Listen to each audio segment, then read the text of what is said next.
Never ever think small. If you're going to accomplish anything, you have to think big. You have to go and shoot for the stars. The biggest challenge most people have is because they think small. And the reason why people think small and why they choose small little goals is because they're afraid to fail. They know that if you shoot for a big goal, then the chances of failing are very high. And they're afraid of failing. It's one of the most common things why people are frozen and why they can't make a move in life, because they're scared of failing. I say to myself, hey, I'm not worried about failing because that's part of life. You're not gonna go and win everything. And how far can you fall? Look at this, this is the ground. That's as far as I can fall. And you know something? That the only time you really consider the failure is if you fall and you don't get up. But if you get up, you never consider the failure. So I never considered myself a failure. I always considered myself a winner, even though I fell every so often. But I always got up and I always moved forward. This is the important thing. I never had any patience, of course, for thinking small. If you do something, then go all out and do it well. And this was not just the case in bodybuilding. I didn't just want to be a bodybuilding champion. I wanted to be the greatest bodybuilder of all times. I wanted to have the most muscle, the most muscle of all times, the most definition. I wanted to win the most trophies, the most world championship titles. I just wanted to be the best. And the same is also in movies. I didn't just think about being in movies. No, I wanted to be a movie star. I wanted to have above the title billing. I wanted to become the highest paid entertainer. I basically wanted to be another John Wayne. What's wrong with that?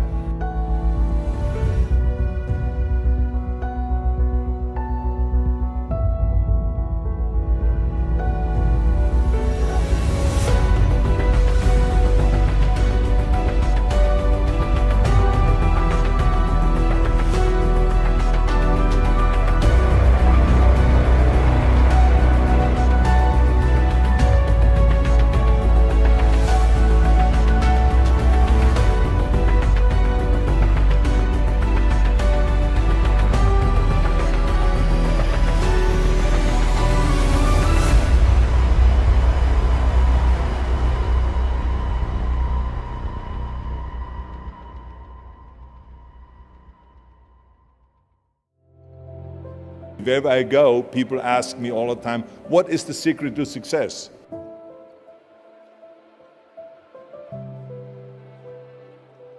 I think I can give you the long version here. And the long version is that I actually always had 5 rules. And everything that I did, I always used those 5 rules, and those 5 rules helped me to become successful in various different areas. And I believe that those rules can be applied to almost anyone and everyone. You don't need to be a bodybuilding champion, you don't need to want to be a governor of California or to be an action hero or anything like that. If you want to excel in whatever you do, those rules are for you. It's that simple.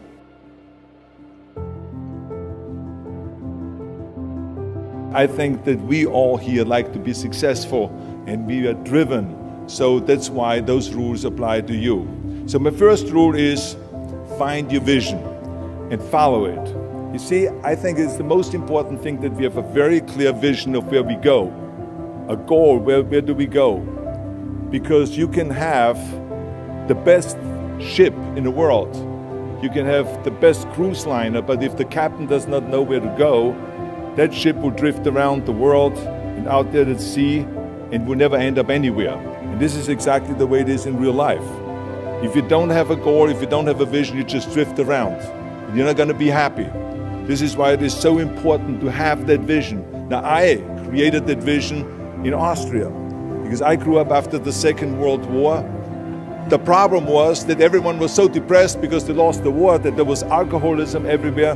There was, of course, depression. There was a terrible economic situation. There was famine. There was starvation and all of those things.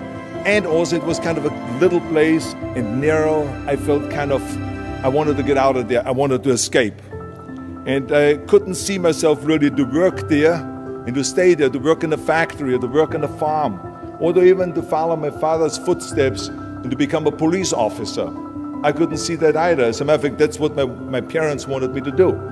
But that's not what I saw. This was the vision of my parents, but not mine. And luckily, one day in school, I watched a documentary about America. And I found myself, I knew exactly that is where I wanted to end up. I wanted to be in America. Everything that I saw in the documentary, I just loved. Everything was so big. I remember the tall skyscrapers, the monstrous bridges, the giant freeways filled with beautiful cars, the huge jetliners, movie stars, Muscle Beach, and all of those things. I could not wait to get there. The question was just, how do I get there? How do I get to America? I mean, this was not a common thing to do way back in the 50s. No one had the money to travel or anything. But one day I was fortunate enough to see a magazine. And that magazine showed me the path to America. And it was a bodybuilding magazine. And on the cover was this very muscular guy that was standing there like Hercules with a Hercules outfit. His name was Reg Park.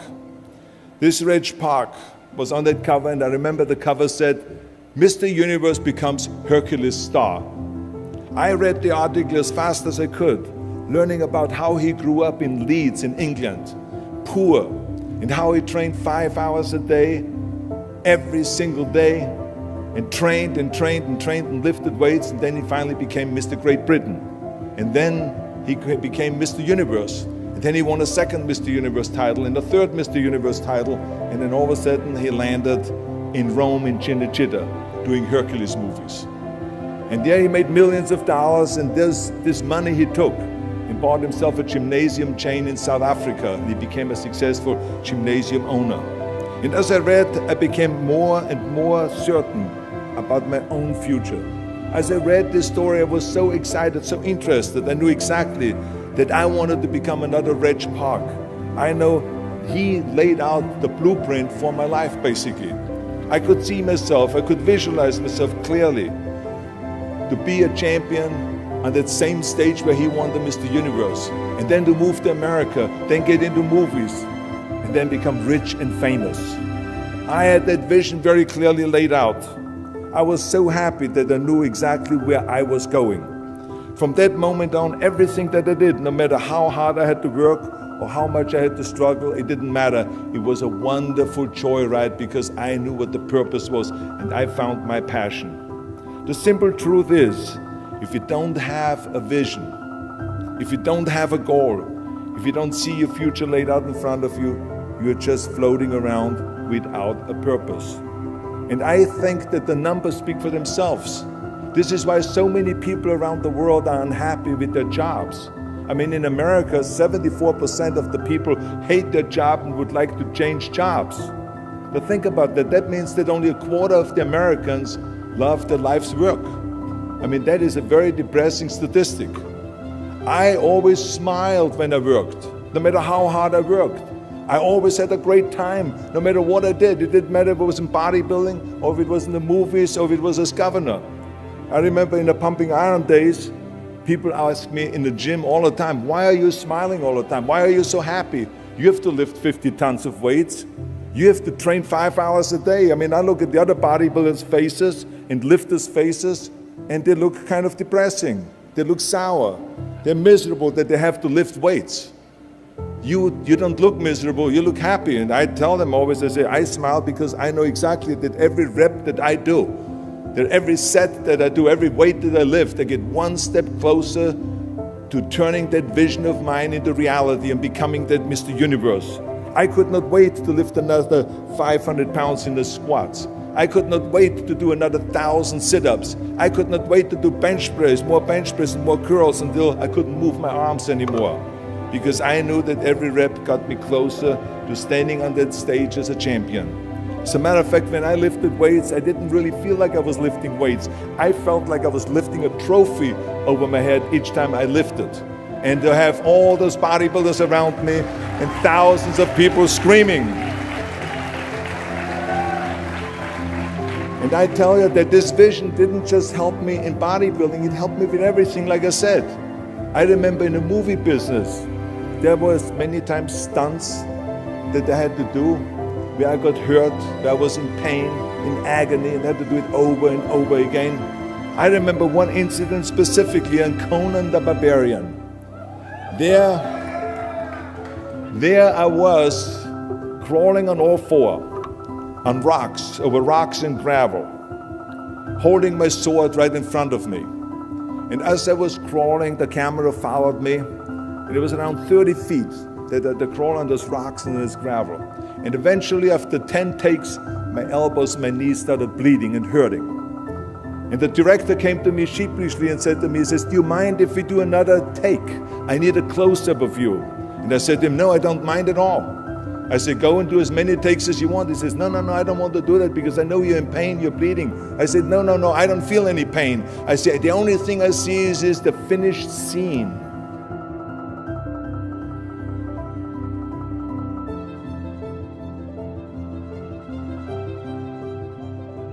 This is why I did not feel that pain. I did not care if I was bleeding on my knees because I know that pain is temporary, but the film is permanent. And I explained that to the director, so this is why I try to tell you, always discover your vision, and the rest will follow.